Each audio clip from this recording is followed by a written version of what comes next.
While I'm waiting for the, while I'm waiting for the elevator to, arrive, I'm gonna blow you up. So, goodbye, Mr. Beamos. Welcome back to Ocarina of Time, ladies and gentlemen. As you can see, I am currently using my newly acquired bomb bag, although not successfully. I kind of messed up that, ouch! Now I messed up the first and the second attempt to blow up this wall. But I'm so curious as to see what is behind this wall because I honestly don't even remember myself. Oh, it's just a bunch of Deku Shrub merchants. Oh. Okay, well, I wonder if they're going to even sell me anything good, you know? Let's talk to the guy on the right first since I attacked him first. Alright, you win! In return, I will sell you Deku Seeds. 30 pieces for... No. No. You know what, I am so upset by that ridiculous deal that I am going to leave and not even talk to that second Deku Shrub. Because I know that whatever he's going to say, it's going to be a really cheap deal, you know? Okay, so... Whoa, whoa, whoa, whoa, whoa, whoa, this is kind of creepy. This is kind of dangerous. But let's make our way back up here, my goodness. I thought that was going to slice my shin. But we turned on a switch in the last episode, if you would recall. And that switch basically activated, and that's a terrible angle to look at. It turned on a rising platform all the way, where is it? There it is. That one. It like makes it rise really high, so let's go ahead and just make our way over there. And of course, rolling after you jump off a high ledge is a good thing. That it keeps you from taking damage. So that's an interesting technique, and I think that it's even encouraged in Legend of Zelda, so you might think that it's a design flaw, but no, it's just something that they encourage in the Legend of Zelda. Hello there, Mr. Beamos. While I'm waiting for the elevator to, arrive, I'm gonna blow you up. So, goodbye, Mr. Beamos. And there's another Beamos there. Maybe I should blow him up someday too. With that switch on, the moving platform goes higher. Now you can quickly reach the second floor. I think you're a little late to that, Navi. We kind of did that in the last episode. I think that episode would have been a more appropriate episode to say that. Anyway, take out your bombs and just drop them into this giant Dodongo's eye. And then, for some reason or another, it will cause it to glow. As I said, we are making our way through this dungeon very quickly, so that's good. I think that if I'm estimating this correctly, we will be able to clear this dungeon in this episode, so get hyped, get pumped. This is it, ladies and gents. Probably not a good idea. Oh, nope. So rolling still works even at that height. Because I know that there is a point where you reach a point that's too high so that even if you were to try rolling after jumping off that tall ledge, you'd still get hurt. So I don't think that technique works on every ledge. Oh my goodness, what the? They're like charging at me. Guys, you need to chill out. I'm gonna shoot you now. See, that's what happens when you mess with the hero of time. We haven't been given that title yet, but of course, we, being in 2015, know that this Link is the hero of time. What's over here? Whoa, more keys, that's what's here. No, not first person mode. Dude, first person mode is hard. In this Zelda game, I mean. Just in general, like, first person games on the N64 are a little bit more challenging, you know, because of course the whole first person multiplayer shooter thing was still kind of new. You know, with the Nintendo 64 games, like, what's it called? Like GoldenEye. You know, so, of course, the controls were a little bit more difficult to work with, but still, dude, just, no. Boom! Take that. How'd you like that, man? Okay, so, let's see, what's the trick here? Is there any trick? No, I think we can just jump down here. Let's try blowing up this wall, see what lies behind it. Anything interesting here? Just another door. If it's another Deku Shrub, like, guy that sells things, then... Oh, there's a Golden Skulltula there. And I'm guessing that statue is alive and well, so... Let's make him not alive and well. Let's kill him dead.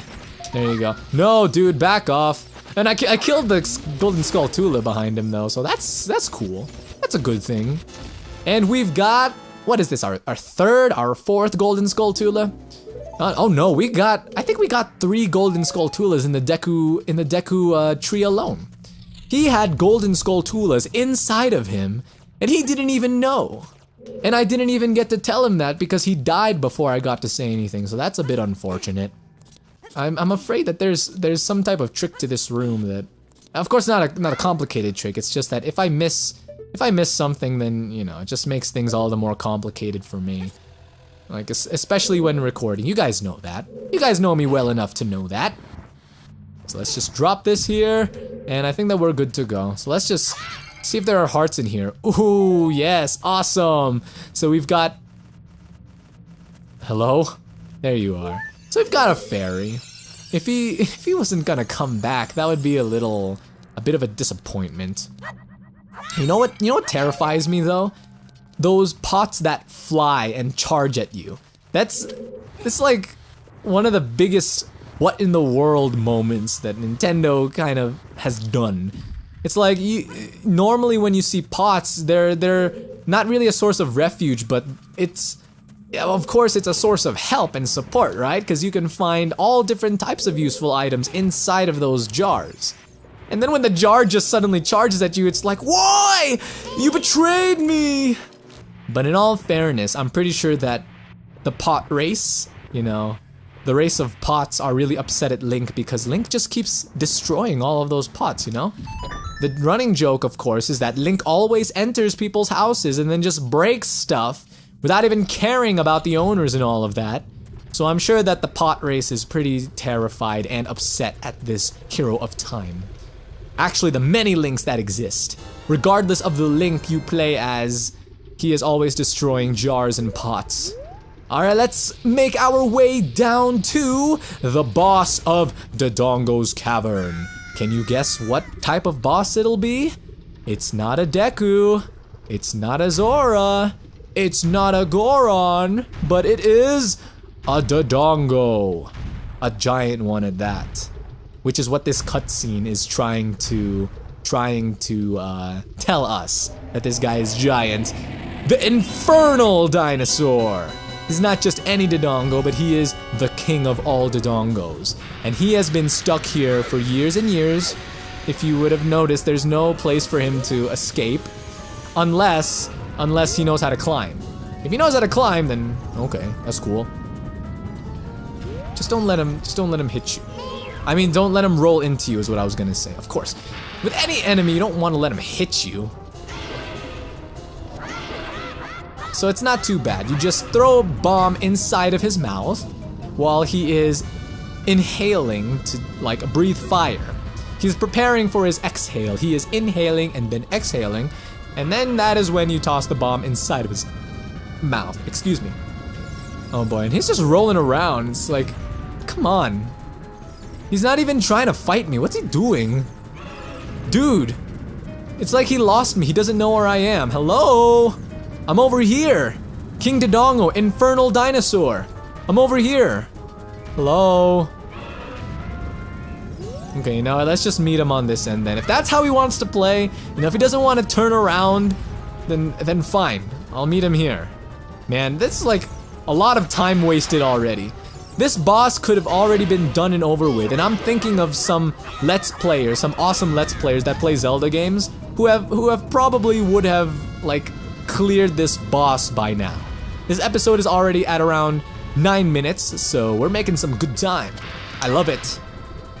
Alright, let's finish him off with a jump attack. Or not. You know, we could just... Or not finish him off, you know. By the way, the ideal thing is to run away after you hit him and not lose hearts the way that I am. But I'm just kind of being carefree right now. I'm like, I'm not afraid of this guy. It's not like he can do much to me anyway. There you go, and it takes 4 hits. I mean, it's a little bit different than the typical 3 hits that Nintendo tends to do, but, you know, what is one more hit to us? But that was, like, ridiculously easy. Poor guy, look at him. Why did he just roll into the lava like that, by the way? I mean, I guess he had nowhere else to go, right? Did he basically commit suicide because he was terrified of us now? That's terrible. Now look at this guy. We killed one of the only giant Dodongos like this, by the way. I don't think that there are any more Dodongos that are like this. So basically, this species of Dodongo, this type of Dodongo, I mean, is now extinct. So I hope that you're happy, Link. You have now added to the list of extinct creatures in The Legend of Zelda. Although I will admit, it seems like when it comes to the many famous types of enemies in Ocarina of Time and in Zelda in general, such as the Bokoblins, such as the Keese, such as the Choo-Choo, it seems like regardless of how much time passes, none of these creatures become extinct. They simply evolve into more, like if you notice, Bokoblins look different from game to game. Even Choo-Choo look different from game to game. So one can only assume that they're going through like adaptation or something like that. I don't know. Well, anyway, thanks to you, we can once again eat the delicious rocks from Dodongo's cavern until our stomachs burst. What a wild adventure! It will make an incredible story. I can't believe that the Dodongos suddenly appeared in such great numbers. And that big rock blocking the cave. All this trouble must have been caused by that Gerudo thief, Ganondorf. He said, "Give me the spiritual stone, only then will I open the cave for you." You, on the other hand, risked your life for us. Kid, I like you. How's about you and I become sworn brothers? No, there's no big ceremony involved. Just take this as a token of our friendship. And now, we are going to become sworn brothers with Darunia, the leader of the Gorons himself. So that is pretty cool. If people were, people were to approach Link and say, "Man, you have any siblings?" Link would be all like, "No, but I do have a sworn brother, and he's the king of all Gorons! How's that, man?" Well, he'd probably say something like that. Assuming that Link can even speak.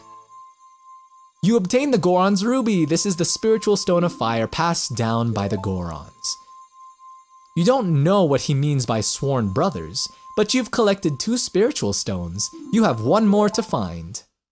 Whoa, and it's zooming up really creepily. You'll keep brushing up on your skills as you travel, won't you? You should go see the Great Fairy on top of Death Mountain. She will power you up. Hey everybody, let's set off our brother. Or let's see off our brother. Set off? It's like they're going to blow me up. But they're going to see us off, not set us off. Man, and look at their smiles. It's like these Gorons can be kind of creepy sometimes. And they're the slowest things ever. And then they're just gone. I think one of them turned into this spider over here. What is this? What are these things called? Navi, help me out here. A red Tektite. A red Tektite. Okay. Keep tabs. See if I can actually remember that name. Tektite. Tektite. Okay, anyway, this is where I'm going to log off for today. So thank you guys once again for tuning in. If you enjoyed the episode, please don't forget to leave a like. Let's go ahead and try to get this episode up to 5 likes. And if you enjoyed it, please consider sharing it with your friends, whether it be through Facebook or Twitter or any other social media. Thank you guys for tuning in. I will see you in the next episode, but until then, take care.